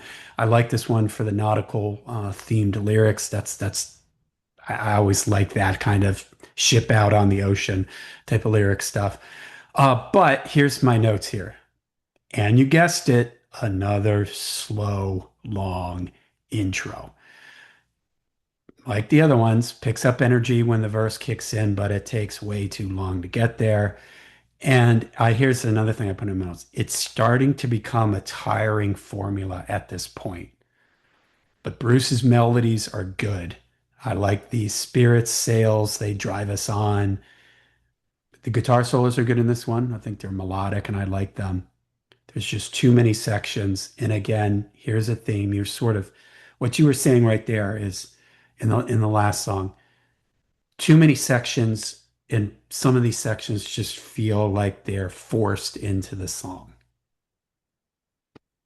And it almost feels like a formula at this point that the band is just, okay, slow, long intro that goes on too long, sections shoehorned in here, probably too many guitar solos, and that's just the formula. And maybe that's a criticism that I have of this record and why this record isn't one that I reach for a lot. It feels like they're falling a little bit into a formula on this record. And maybe they should have pushed themselves to do something. And I think that they do on the next album. So maybe they did realize it. But to me on this record, it feels like they're falling into this sort of comfortable formula. You can kind of see like, okay, long intro. Okay, Steve, where's that section that you want to shoehorn in? All right, let's just put it there like we always do. Okay, everybody's got to have a guitar solo. So, okay, let's say, okay, bang, boom. How long is this song? It is 9 minutes and 3 seconds. It's a Yannick and Steve song. Uh, and there you go. That's how you land up with a 9 minute and 3 second Iron Maiden song. Not a terrible song, but again, it can, on a generous day, maybe I give it a 7 out of 10. If I'm in a cranky mood, it's a 5 out of 10. Okay. You sound very cranky, John. I'm in a cranky mood right now. At least that song put me in a cranky mood. Hey, getting It, bit by a dog in the butt and having to go get a tetanus shot, it's not you the know. song's fault, John. Maybe if this song was shorter, I could have ran faster. Okay. So you've heard me talking about the previous songs here, and now I will go in a totally different direction with this one. I think it's fun when you and me sort of disagree because usually we don't, right? But for this very song, I think this is one of the best songs on the album, if not the best. It's not better than Coming Home, but I think it's really, really good actually. And let me tell you why. Let me tell you why, John.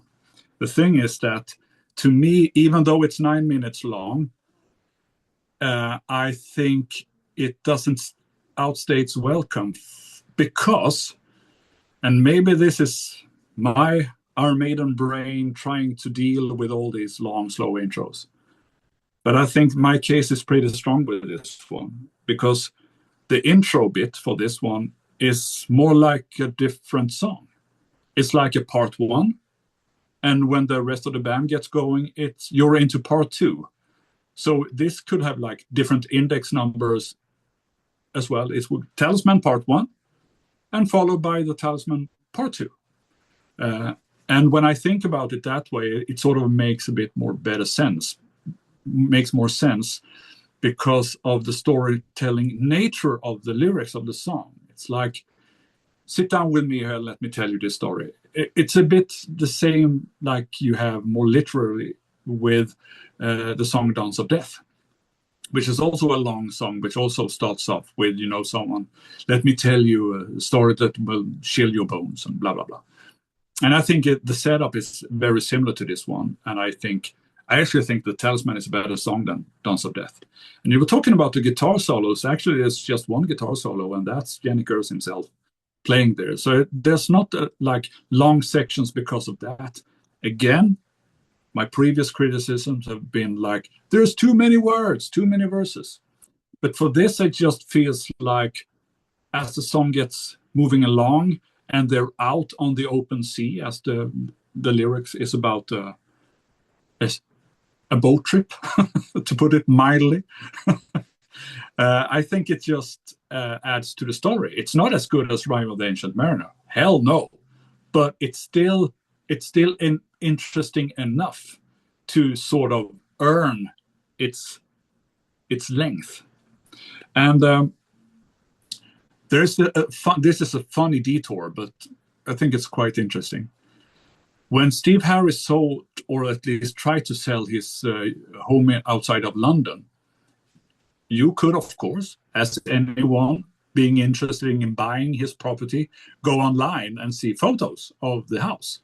And there were among these photos were photos of a pool house that he had, and on the wall in his pool house by his swimming pool was this huge painting of a ship at sea. And when I saw there's some sort of gem in the front of this ship. I like to. Unfortunately, I didn't download this picture. I'm sad to say, so I can't like confirm myself here, but I imagine Steve sitting in his pool, thinking about, maybe this story about something going away for this adventure or trip.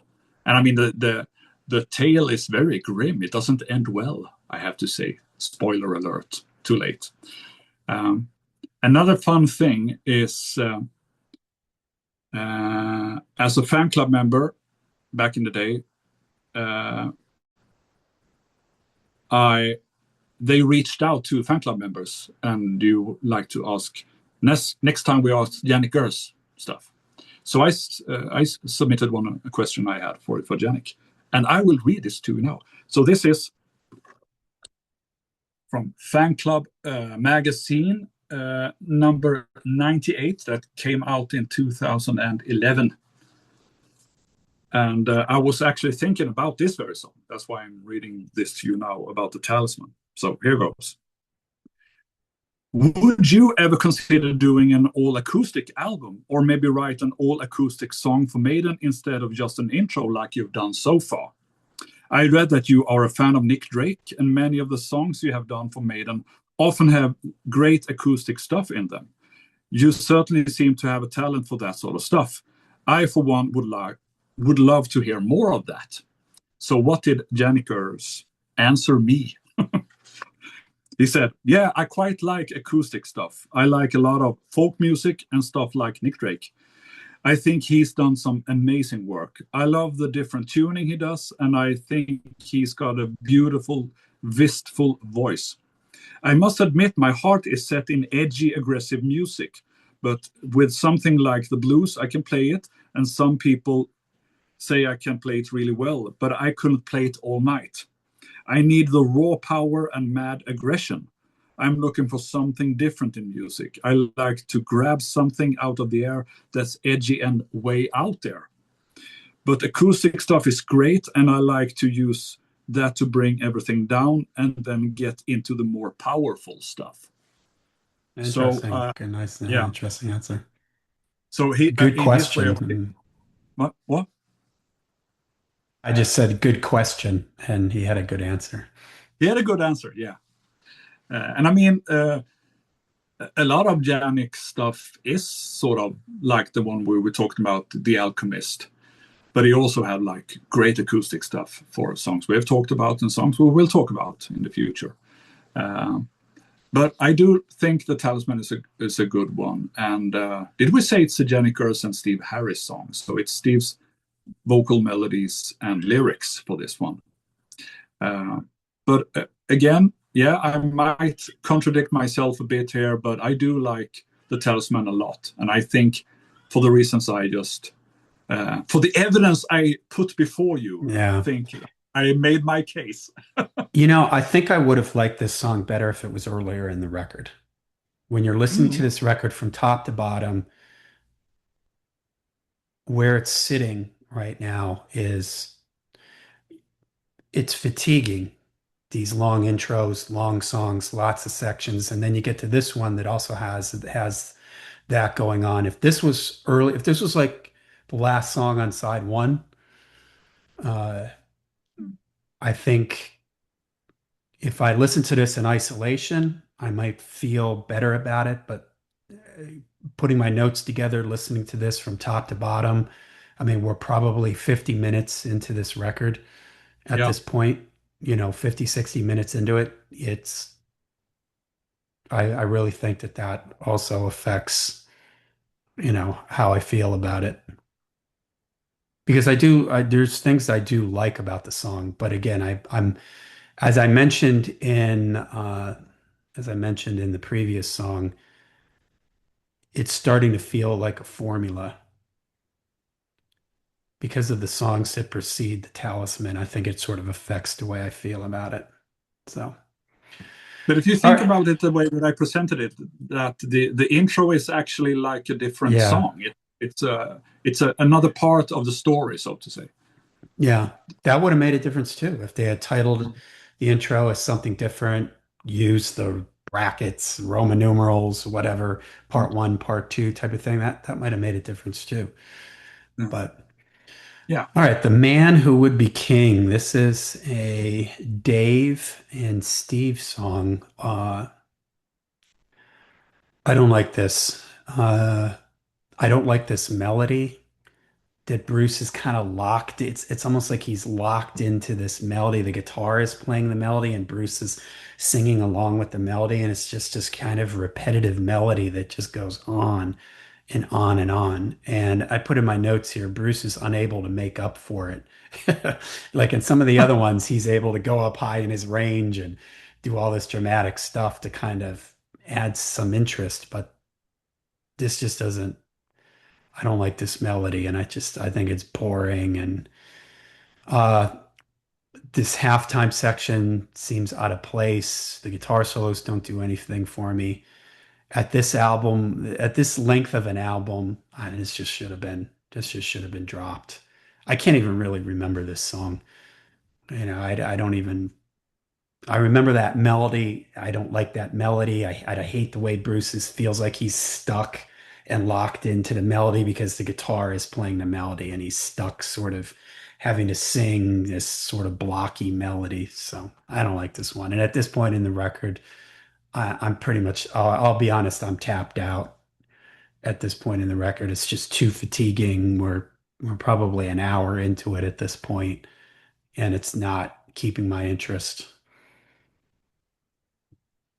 Yeah, it's for sure the most forgettable song on the album. I'm sad to say because usually I think Dave has good ideas, but this is so obvious to me at least.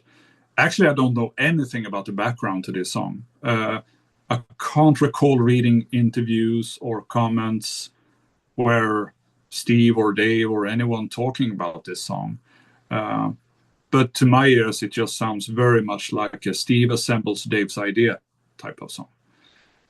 So I don't really have that many notes on it.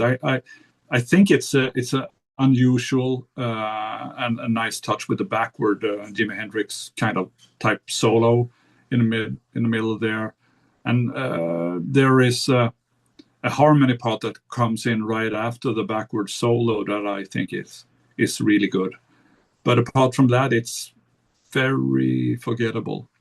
There is an old movie with Sean Connery with the same name.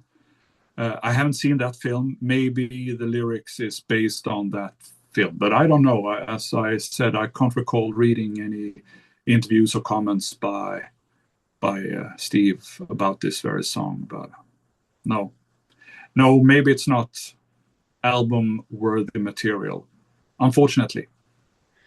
Yeah, and I just realized that my notes, my complaint about Bruce being stuck following the melody, that's actually my notes for When the Wild Wind Blows, which we'll get to that one now.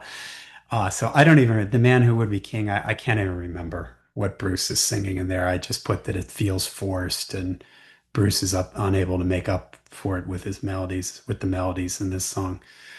All right, when, do I have that right? When the wild winds blow.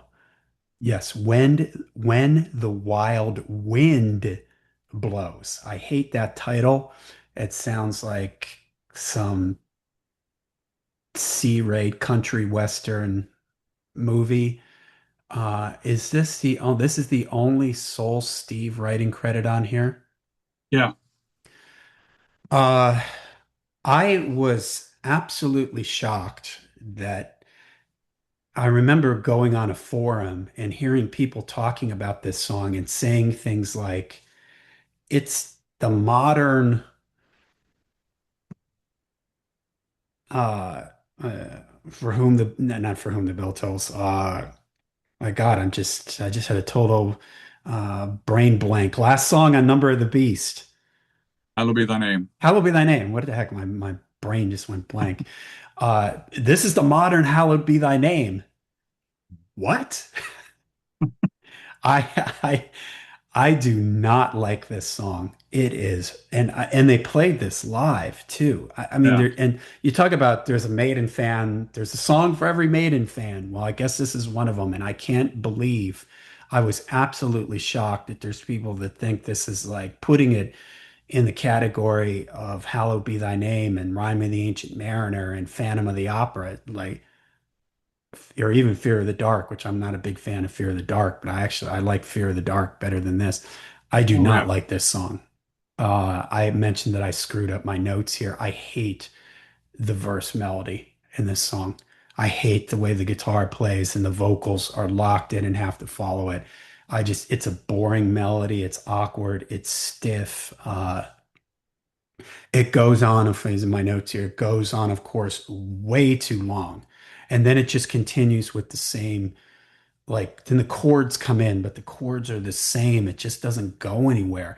Then everything just kind of stops at one point, and they hold out this chord, and it's just like, then the instrumental section after that, it's okay, but it's just boring. The song just to me never gets off the ground, never goes anywhere. I don't like the melody. What is this one clocking? 11 minutes. It's the longest song on the album, and it is just boring, boring, boring. The title is boring, the lyrics are boring, the melody line is boring, the riffs are boring. It's boring. yeah. Tell me why some people think this is a modern day Steve Harris classic. I don't know. Maybe it's because it's such a It's long long song. Yeah, I, I don't and know. it's the last No, song on the record. yeah, yeah. No, this song blows. It sure does. I don't like this one either. It's just, but the background to the song, it's based on a story from an animated film by Raymond Briggs, and the name of the film is When the Wind Blows, and it's from 1986. Curiously enough, Roger Waters did the original music for that song. I think David Bowie was the first one to be offered the job, but he Uh, didn't have the time to make this the soundtrack. So Roger Waters did it. I've never seen this film. It's an animated film about an elderly couple who is some sort of what we today would call preppers, and they are building like an atomic shelter in their backyard or something. and then they sort of the the story unfolds, and I think the song more or less follows the story of the film. Not that that matters, because this is a very boring song. I don't like this one at all, and that they did this one live. They did, forgot to say that, but they also did Talisman live, I'm glad to say. But they also did this one, which was a huge surprise to me. When I heard it, it didn't exactly jump out. It was like, this is just going on and on and on. I think you mentioned something about where the song just stops and there's this chord and it sort of starts over again. And I actually made a note of that. There's a tempo change. First is which is very stompy sort of rhythm to it. And the way that Bruce sings is just exactly like the melody line is. And the guitar melody, of course, is playing exactly the same as the vocal melody, which is boring in itself. And then at 340 into the song, it just sort of drops, and then it gets slightly better, but not good enough. But no, and everyone gets a guitar solo spot, and I think the guitar solos are good, but the interacting guitar harmony parts isn't that exciting to me. That sort of lifts a song. No, like I said, when I was angry at that last gig of the tour, when this guy poured half a beer over me and I had to go out for a while, it was during this song in the set. So yeah, no, I'm not a fan of When the Wild Wind Blows either. But yeah, like for and no, there's actually an interesting backstory to this song. Actually, Steve hadn't done this song properly, so the guys didn't actually know this song when they went into this very studio. So he just showed them the different parts and said, okay, first is this part and you play like this, blah, blah, blah, blah, blah.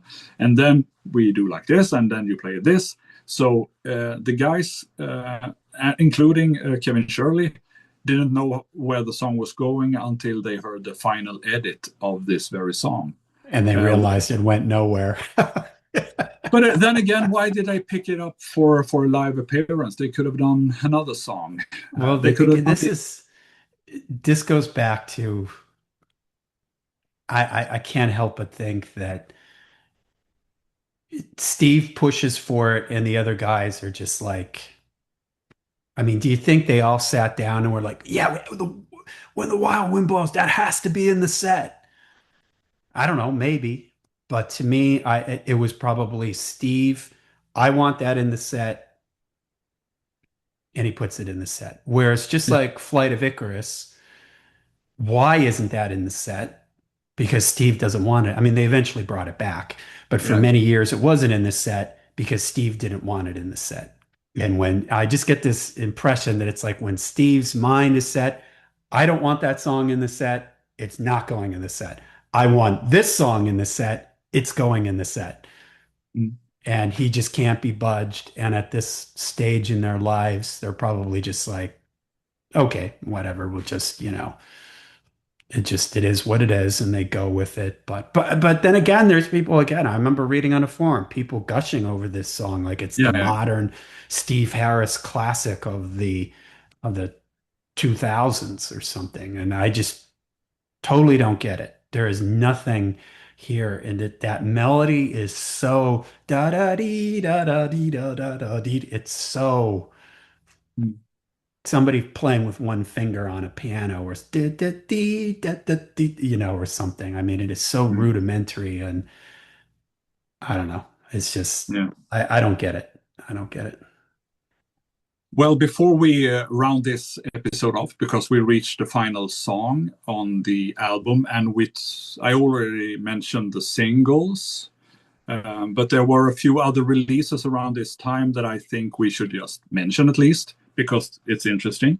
Of course, they made a live DVD, like you mentioned, the On Vivo, recorded in South America. This one has a behind, I think it's called, Behind the Beast. Very original title. But it's a documentary about life on the road, which is a bit more, perhaps more standard than the Flight 666 movie, which has all the music in it as well, of course. But I think the On Vivo one is really good, and that the Behind the Beast documentary is very good too.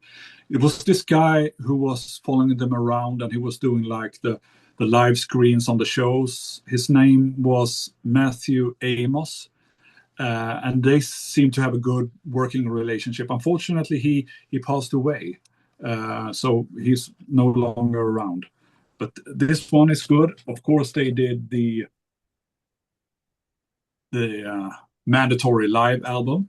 Do you have any thoughts on the live album On Vivo, John? Never listened to it. I don't Well, like the mixes of their live records at this point. I I think have this is, it. yeah, Yeah, I just never really listened to it. like we said, I'm not a guy who sits down and watches live DVDs, and I'm not a guy who usually listens a lot to like live records either. There's just a few live records with Iron Maiden and outside Iron Maiden, of course, as well, that I continuously keep going back to just because I like those very versions. But I usually am just prefer studio versions when I listen to music. But I think this is one of the better ones, if not the best one, actually, of the reunion era live records. Another one, and final one is, and this one I think you are as familiar with as I Yeah. am. It's a CD called "Who Cares." It features Ian Gillan, Tony Iommi, and friends, it says. The other friends are Jason Newsted, who is quite famous as well from his time in Metallica. It's Nico McBrain, another friend, who is, of course, why I'm talking about this now. And another friend is a guy called John Lord. I think this must have been one of his very last appearances on record, because I Yeah, think he might have been. passed away quite soon after this, right? Yeah, I'm I not think good with so. years, but this Yeah. came out in 2011, and it was a sort of a follow-up to, I think we discussed it earlier, uh, a single they put out for with a cover version of "Smoke on the Water" with David Gilmour and all these famous players. Bruce was singing a verse Yeah. on "Smoke on the Water," and this is like a follow-up to that. So there are two songs. Nico is only playing the first one called "Out of Mind," and there's another song called "Holy Water." Both songs are very, very good, I'd say. Don't you think? Yes, especially the Yeah, out of mind. And you're right, John Lord passed away the following year.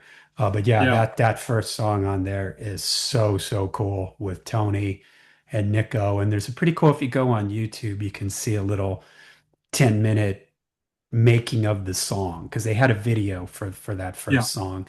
And so you can see sort of a making of thing. And you It, good. it's Is it on on the there? it's on, Oh, okay. so All right. you Yeah. can, yeah, So that's kind of fun watching them getting tuned up and them meeting each other. Nick goes there, John Lord comes walking into the room. I mean, this is just absolute rock and roll royalty. So these yeah, Tony Iommi, but it's a super cool song, which you're like, yeah. wow, I wish that these guys would do more because it's just, and Nico's playing Absolutely. pretty in the pocket. There's a click track you hear at one point, so it's keeping Nico, right in time. And he's got some cool things, but he's just kind of locking into the groove, and it sounds excellent. Yeah, and that made me think, and you and me have discussed this off camera a few times, that the go-to drummer I would think of when they were doing the Black Sabbath reunion would have been Nico McBrain for the Mm-hmm. album, because the way he swings Mm-hmm. is more similar to the way that Bill Ward is a swing drummer. They're not exactly the same generation, but more or less the same generation of players, the same sort of background. And I think this CD, the "Who Cares," there was also like a full length compilation that they put out for the Rock 8 Armenia. uh, thing. But the way that Nico plays here is just like you say, they should do something. Ian Gill and Tony Iommi, they can bring in. I mean, Jason Newsted is doing his job. Not that there is that much of impressive bass work that you can actually hear in the mix, but I mean, they should do something. It's great. And now when he's not touring with with Iron Maiden, maybe maybe he should have been the drummer on the new Tony Iommi solo album. I don't Yeah, know. yeah. Good thought. Another thing, but I think this is from the time period, and it's well worth checking out if you haven't done, as well as the Flight 666. If you haven't seen that, it's really good. And the On Vivo is just more or less another live DVD, but I think it's one of the better ones, like I said. All So, right, final thoughts before we wrap it up. no, I think we sort of like we started to talk about the way we feel and think about this album. And I think when we actually were talking about the individual songs, it kind of shows why we feel a bit like on and off about the album. There are a few standout tracks, and there are a few tracks that maybe isn't there. They're not actually fully formed, if I may be so bold and state that. But that's the way I feel, at least, that there are a few passages that they should have worked on and rehearsed more. And yeah, how about you, John? Yeah, I would sum it up the same way. Exactly what you said. There's just songs that are a little too formula. Maybe it's the hangover from A Matter of Life and Death, which was a really great record, and this one just kind of doesn't live up. It feels like a transition record, like they kind of don't know what to do. And I think on Book of Souls and Senjutsu, they start, moving in a, I don't know, slightly more inspired, slightly different direction. This one just kind of sits here for me, much like I said for 6 out of 10 ranking the reunion era records. It might be my least favorite of the reunion era records. Not that it's bad, but just compared to the other ones, this is one that I don't grab for very often. I was wondering why that was, but as I went through the exercise of listening to this from beginning to end, I realized what it was. It was like, yeah, there's some good stuff. It's more at the front of the record for me. And then it just sort of becomes a bit of a slog getting through this very long record. All Yeah, right.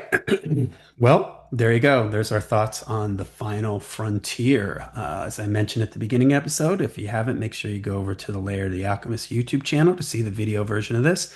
See Matthias's awesome collection of different stuff related to this album. Speaking of Matthias, he has a band called Dead Kosmonaut. Not too long ago, they released a new album called The Retrospector. You can hear that on all the streaming services, Bandcamp, YouTube, physical media copies out there, vinyl, CD, cassettes in the future. So definitely look up Dead Kosmonaut. You hear a little bit of Dead Kosmonaut in the intro to our show.